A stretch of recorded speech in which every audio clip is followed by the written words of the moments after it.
बंगाल एक अद्भुत देश था। यहाँ हरे भरे खेत और बड़ी बड़ी नदियां थीं। बंगाल अपने मसालों और रेशम के लिए फेमस था। लोग दूर दूर से व्यापार करने आते थे। एक दिन ट्रेडर्स का एक नया ग्रुप आया। वे बहुत दूर देश से आए थे। इस देश को इंग्लैंड कहा जाता था। ये ऑर्डिनरी ट्रेडर्स नहीं थे, ये यहाँ रहने के लिए आए थे। इन ट्रेडर्स को ईस्ट इंडिया कंपनी कहा जाता था। वे बड़े बड़े जहाजों में आए थे जिनके सेल्स फूले हुए थे। कंपनी बंगाल से मसाले और रेशम खरीदना चाहती थी। पहले तो लोकल रूलर्स ने उनका स्वागत किया। कंपनी नए सामान और आइडियाज लाई। वे नवाब को टैक्स भी देते थे। नवाब एक किंग की तरह था। वह बंगाल पर राज करता था। सब खुश थे, या उन्हें ऐसा ही लगता था।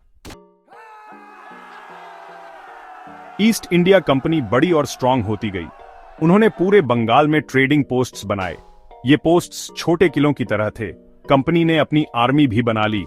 लेकिन कंपनी अब सिर्फ ट्रेड नहीं करना चाहती थी, वे रूल करना चाहते थे। उन्होंने कॉटन ट्रेड पर कंट्रोल करना शुरू कर दिया। उन्होंने बहुत प्रॉफिट कमाया। नवाब को शक हुआ। उसे जो दिख रहा था वह उसे पसंद नहीं आया। नवाब का नाम सिराजुद्दौला था। वह यंग था, लेकिन वह निडर था। सिराजुद्दौला कंपनी से खुश नहीं था। उसे लगता था कि वे बहुत पावरफुल हो रहे हैं। उसने उन्हें अपने किंगडम में दखलंदाजी बंद करने के लिए कहा। वह चाहता था कि वे ज्यादा टैक्स दें। उसने उनके एक ट्रेडिंग पोस्ट पर हमला भी कर दिया। कंपनी गुस्से में आ गई। उन्होंने नवाब को सबक सिखाने का फैसला किया। सेक्शन 5, चालें और धोखा। कंपनी जानती थी कि वे नवाब को सीधी लड़ाई में नहीं हरा सकते। उसकी आर्मी बहुत बड़ी थी, इसलिए उन्होंने स्नीकी बनने का फैसला किया।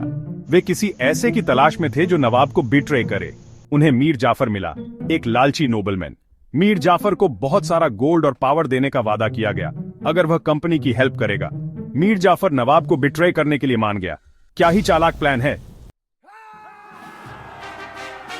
सेक्शन 6, प्लासी का युद्ध। 1757 में दोनों आर्मीज एक जगह पर मिली जिसे प्लासी कहा जाता है। नवाब को लगा कि उसकी आर्मी जीत जाएगी, लेकिन उसे मीर जाफर के बिट्रेयल के बारे में नहीं पता था। लड़ाई के दौरान मीर जाफर ने अपने सोल्जर्स को कुछ नहीं करने का ऑर्डर दिया। वे बस वहीं खड़े रहे। नवाब की आर्मी कंफ्यूज्ड हो गई। वे आउटनंबर्ड और आउटमैन्यूवर्ड थे। कंपनी आसानी से बैटल जीत गई। सेक्शन 7, सोने से खरीदी गई जीत। प्लासी का युद्ध इंडियन हिस्ट्री में एक टर्निंग पॉइंट था। कंपनी ने पावरफुल नवाब को हरा दिया था, लेकिन उन्होंने ऐसा स्ट्रांग या ब्रेव होकर नहीं किया। उन्होंने ऐसा स्नीकी होकर और लॉयल्टी खरीदने के लिए अपने मनी का यूज करके किया। कंपनी ने मीर जाफर को एक पपेट रूलर के रूप में थ्रोन पर बिठाया। उसने वह सब किया जो कंपनी ने उसे करने के लिए कहा। बंगाल अब एक ट्रेडिंग कंपनी के कंट्रोल में था। क्या आप बिलीव कर सकते हैं? सेक्शन 8, कंपनी की पकड़ मजबूत होती है। ईस्ट इंडिया कंपनी एक लालची मॉन्स्टर की तरह थी। यह और ज्यादा चाहती थी। इसने धीरे धीरे बाकी बंगाल पर कंट्रोल कर लिया।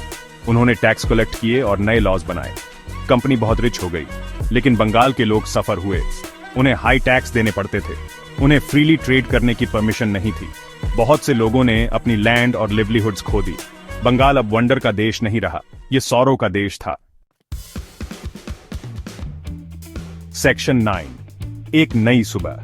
प्लासी का युद्ध बहुत पहले हुआ था, लेकिन इस स्टोरी को याद रखना इंपॉर्टेंट है। यह हमें ग्रीड और बिट्रेयल के डेंजर्स के बारे में सिखाती है। यह हमें यह भी दिखाती है कि कैसे लोगों का एक स्मॉल ग्रुप पूरे कंट्री पर कंट्रोल कर सकता है। आज इंडिया एक फ्री और इंडिपेंडेंट कंट्री है। यह कई वंडर्स का देश है, और यह हम सब पर निर्भर करता है कि हम यह इंश्योर करें कि हिस्ट्री खुद को रिपीट न करे।